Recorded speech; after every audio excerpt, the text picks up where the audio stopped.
can you please stand up po? Can you please bend into sideways po? Left side, then right side po. Left side, right side, and then lean forward po. Okay po, and then backward po. And then you are going to rotate your shoulder po. Okay po, one more time po. Side to side. Side to side. Po. Lean forward. Backward. And then rotate your shoulders po. Okay po, stop. Lateral bending po have been done normally and correctly, which is having a capacity of the thoracic and lumbar within 35 degrees po. So the hyperextension is about 30 degrees and the rotation will about 30 degrees po. Ma'am, can you please lie down in bed po? Okay, ma'am, please relax your legs po. I'm going to raise your legs po, which is ito na lang po, left leg po. Your left leg po. So, tell me if there are any pain po that you will going to feel, or if ever po na hindi mo po kaya po yung pag-raise ko po ng leg nyo. So, is it clear po ba, ma'am? Okay. So, ito na po. Ayan po. Masakit po ba? Hindi. Masakit po ba? Hindi. Kaya pa po, hindi na po. Kaya pa. Kaya po. Kaya pa po, hindi na. Kaya pa. Kaya pa po, hindi na. Kaya pa. Kaya pa po, hindi na. Kaya pa. Kaya po, hindi na. Kaya pa. Okay po. So, the patient is able to raise her leg within 90 degrees in angle. So, since the mild pain of the hamstring is a common findings and does not indicate a sciatic pain, especially the client is 60 years old.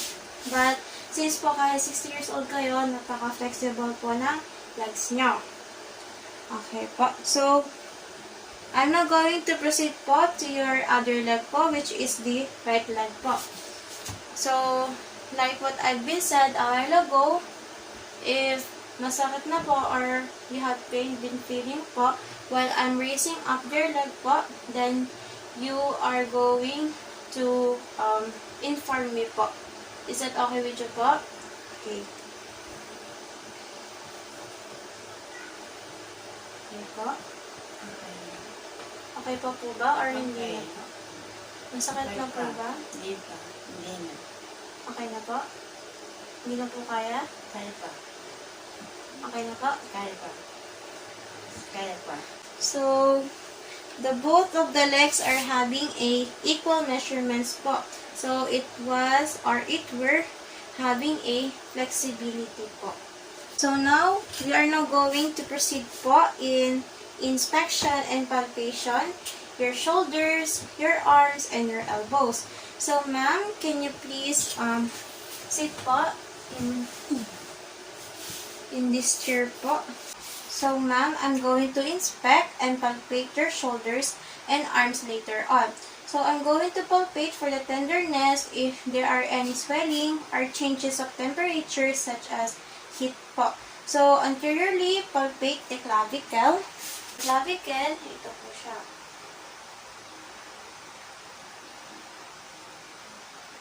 Palpate, palpate, palpate. And then, the acromioclavicular joint, which is sa may taas ng buto ng balikat. Then, the subacromial area. So, it is in the baba ng buto ng balikat. So, dito siya.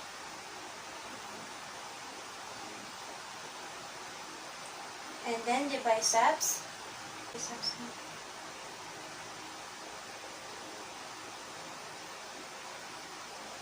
Yung kabila naman po.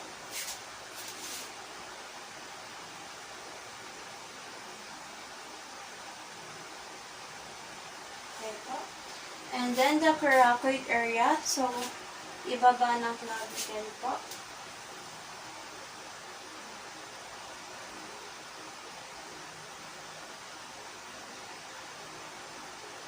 Okay po. So, the trapezius muscle. So, ma'am, can you please stand up po?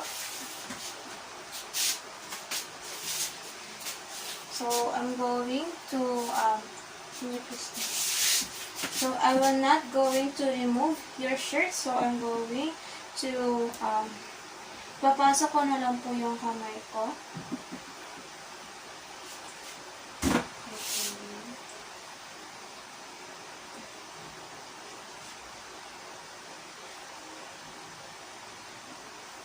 Okay po.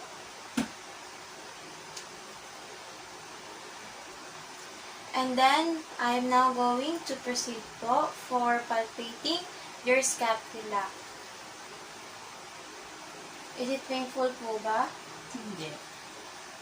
Painful po ba? Hindi. Painful po ba? Hindi. Okay po. So, you may now sit down po ulit, ma'am. So, the shoulders are symmetrically round po. So, there are no any redness, even swelling, deformity, or heat po. So, the muscles are developed, which are the clavicles and the scapula are even symmetry po. So, also, there are no tenderness po as I palpated it available po. So, for testing your range of motion, ma'am, can you please stand up po? And then, your both arms at your both sides po. Okay po. Okay, then straight down it on your sides. Then move your arms forward po. So arms forward po. Okay po. So, then arms backward po. Okay, ma'am. Arms forward. Okay. Arms backward. Okay na po. Okay po. Thank you po. The client had an extent of forward flexion which is 180 degrees po. The hyperextension is within 50 degrees. The adduction is 50 degrees. Abduction is 180 degrees. The client done well the range of motion for the shoulders, arms, and elbows. Well done po and perfectly po. Okay, now ma'am, you need to raise up your hands and your both palms should be touched together po. Ayan po. So, it was like you are clapping over your head po. So, you are going to repeat that po. Okay? Raise your hands. Then clap po. Ayan po. So, we are going to do this po. Ganito po. Tapos ganito po. Gets niyo po? Isa pa po. Isa pa po. Mabilis po. Ayan. Okay na po. So, we're doing naman po the clapping step po a while ago in a reverse way naman po. So, kung kanina, pag ganito po, ngayon naman po ay pag ganun naman po. Gets niyo po? Bale, parang pa-circle siya. Okay? Yun na po. Okay, in a reverse way po. Isa pa po. Okay po. So, you can flex, extend, adduct, and abduct, rotate, and shrug your shoulders against the resistance while doing the steps for the range of motion po. So, can you please flex your elbow po. Flex your elbow po. Ayan po. Yung kabila po.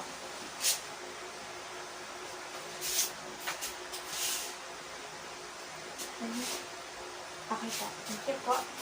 So, ma'am, as at my observation po, your elbows are symmetric po, or symmetric, so there are no deformities or redness. that had been observed a while ago, and also there are no swelling po. So with the elbow, you should relax and flex, and you already flex about 70 degrees po, and I will going to use my thumb. So ma'am, can you please just relax your elbow and then flex it about 150 degrees. Ganun po. Ayan po. So, I'm going to use my thumb and middle fingers to palpate the olecranon process and the epicondyles or epicondyles. Is it okay with you po? Ito po. Ayan po. So, I'm going to palpate it po.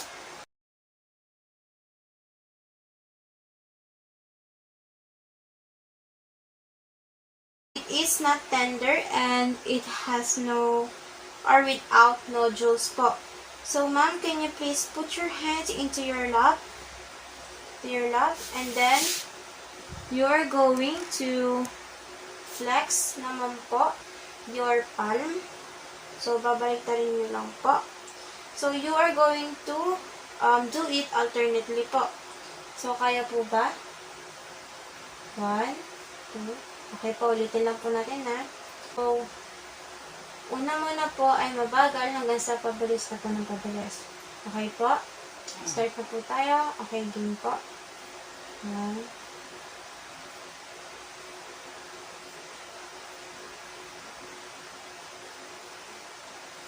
Okay po, thank you po. So, the client have a full range of motion against the resistance within the elbow po and to her hands po.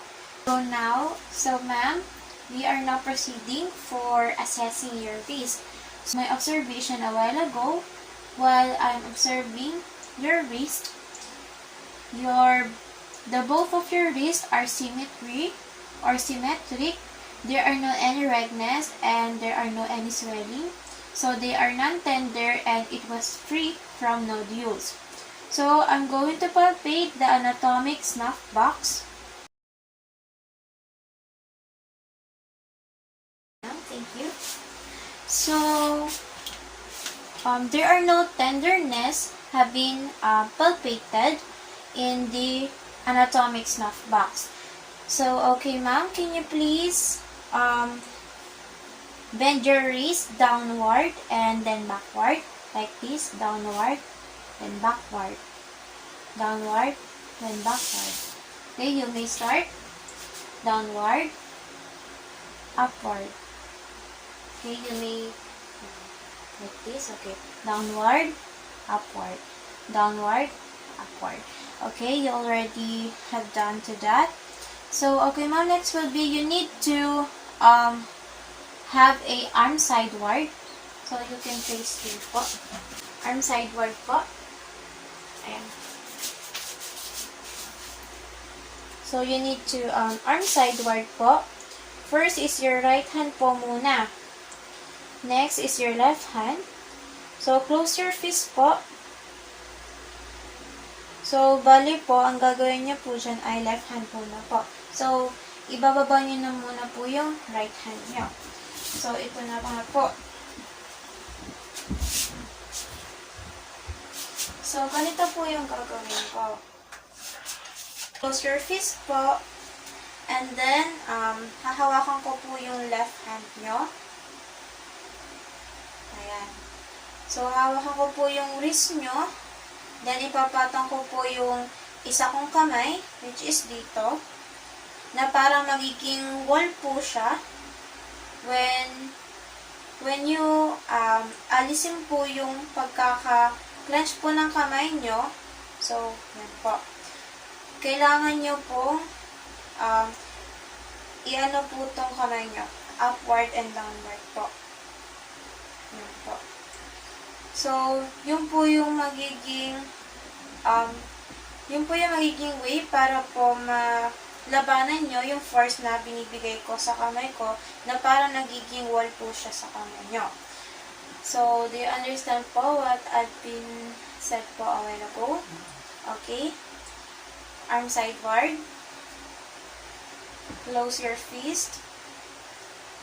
Okay. Open your hand. Upward, downward. Upward, downward. Upward, downward. Upward, downward. Okay. So, we are going to do that on the other side po.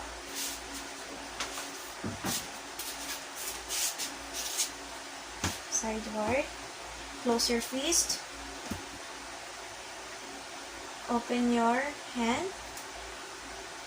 Upward, downward. Upward, downward. Upward, downward. Upward, downward. Okay po. So, after that, as of my observation po, the client have a full range of motion against the resistance. So, the normal range of motion is 90 degrees po. So, the flexion is 70 degrees. Hyperextension is 55 degrees.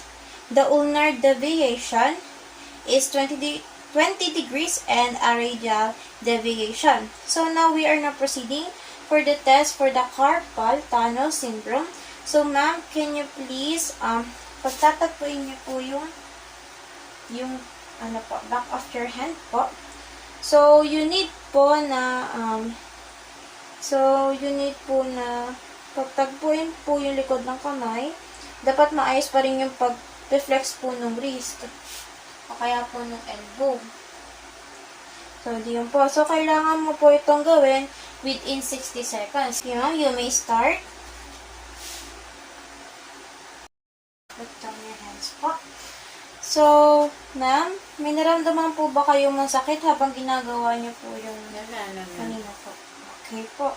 It's good to hear that po. So, there are no tingling, numbness, or any pain resolved from the Fallen's test. So, yung pinagawa ko po sa inyo kanina, which is, pinagalan niyo po yung wrist, yung back of your hands po, ang tawag po dun ay Fallen's test po.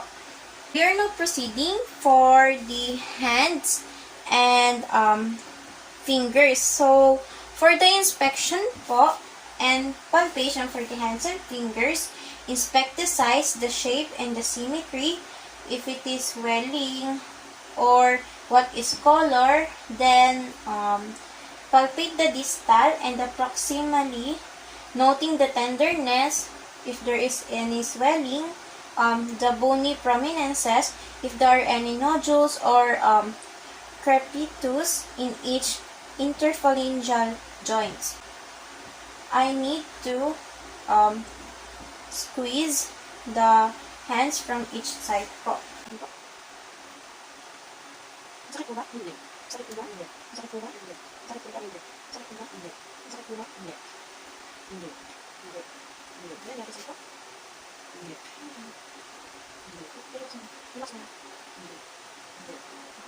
Your hands and fingers are symmetric, non-tender, and without nodules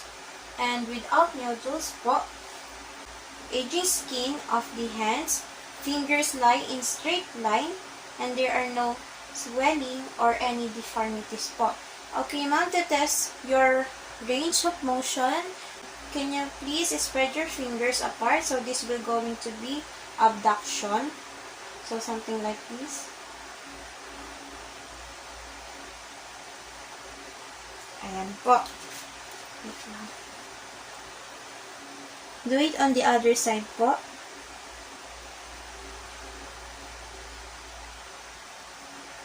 Okay po. Okay na po.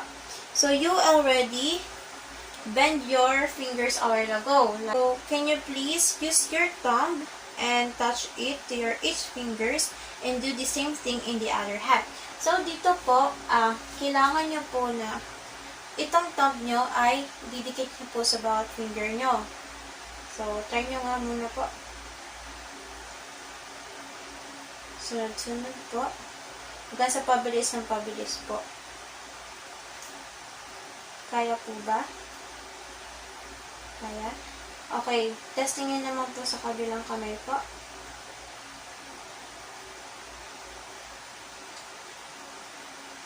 Okay po. Thank you po. At nakaya niya naman po siya.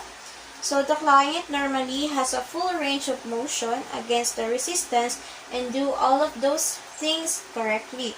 So, proceeding now for the hips. So, ma'am, can you please stand po? I'm going to inspect and we're going to palpate your hips later on po. We are now proceeding for the hips. So, ma'am, can you please stay standing there? So, I'm going to inspect and we're going to palpate your buttocks.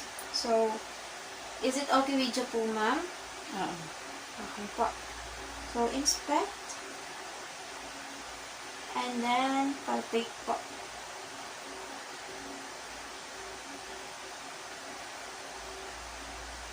Hips and then.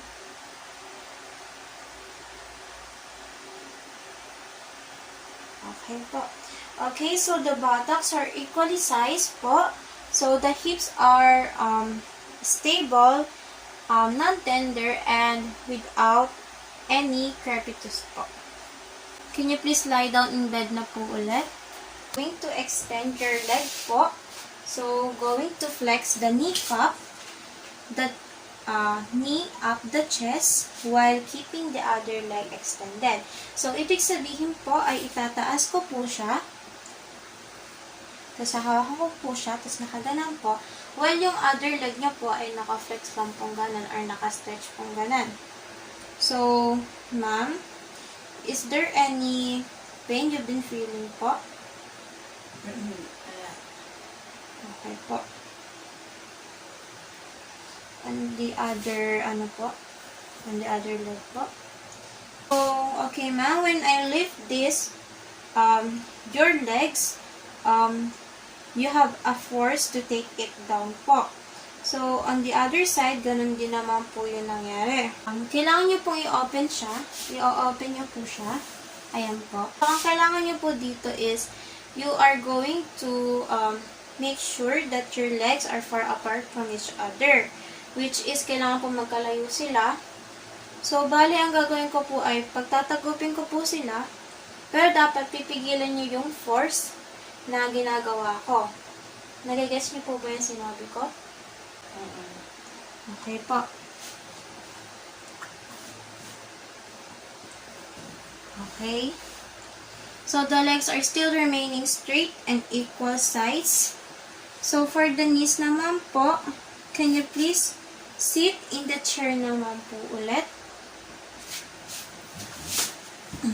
So, ma'am, you are going to remove your slippers. So, pwede nyo pong, yung slippers nyo po is, nakatapak lang po dun yung paa nyo para hindi po malamigan yung paa nyo. So, gagawin nyo lang po is, halimbawa po, yung right foot nyo po ay ilalagay nyo po sa inyong left knee. So, pwede nyo po kong sundan para po mas mapadali po kayo sa pag-ano. So, yan po. Tapos, padadaos-asin nyo po. So, on the other side naman po, ganun din naman po yung gagawin. Okay po? So, you can do it one more time po. On the other side.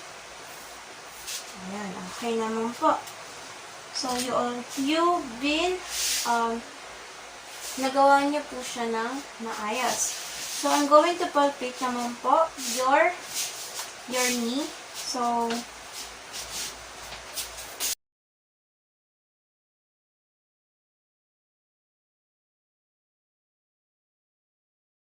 the knees are symmetric, which are hollows present on the both sides of the patella. So, there are no swelling or deformities when I am palpating your patella. So, the lower leg in alignment with the upper leg. Okay, since my client is a 60 years old, she has a bowledge because of decreased muscle control. So, there is non-tender and full muscles firm, no nodules. Okay, ma'am, I'm going to give you or your knees a bulge test. So, this will going to help to test if there is any swelling. So since I've already done to the batch test, as of my observation a while ago, you have no any bulges of fluid that appears on the medial side of your knee. So for performing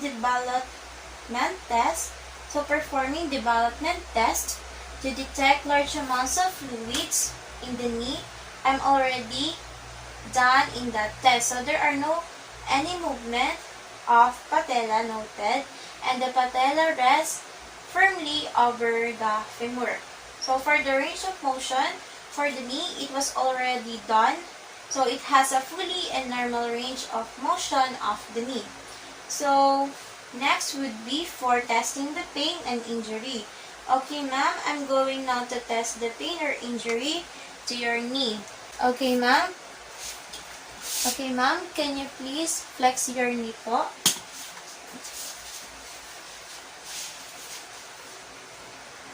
Flex your knee po.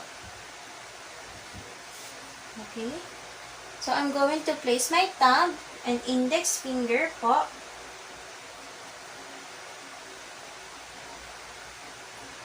And my index finger of one hand to hold the heel of the foot up. So, I'm now going to rotate the leg and foot laterally.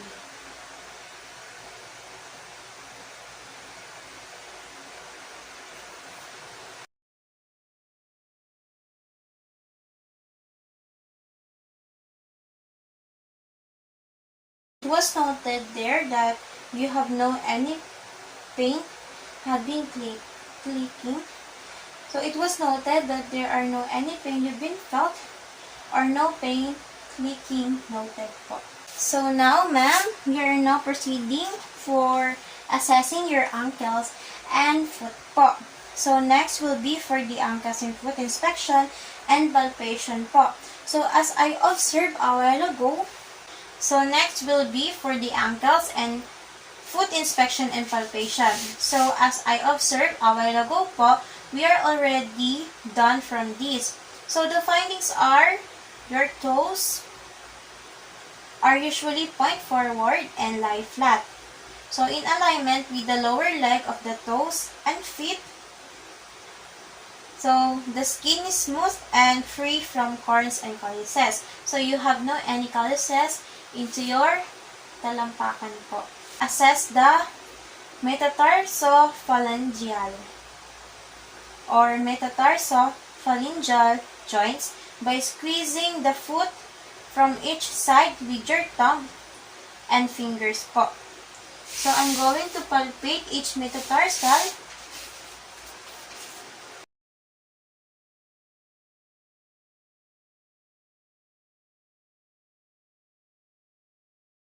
As I've been palpated each metatarsal to your feet, from your left foot and to your right foot. So there are no pain, no swelling or tenderness po. So now I'm going to palpate your plantar area naman po, or also known in Tagalog as the talampakan po. So we are now proceeding po for you are going to walk straight po, then pabalik po while you are nakatiad po. Then sa susunod naman po ay yung nakatingkayad naman po. Naiintindihan niyo po ba? Opo. Okay po. Game po.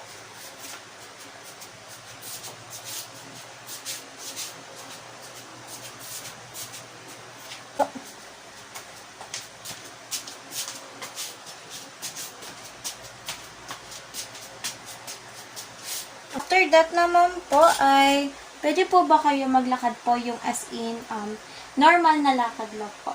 So wait lang po.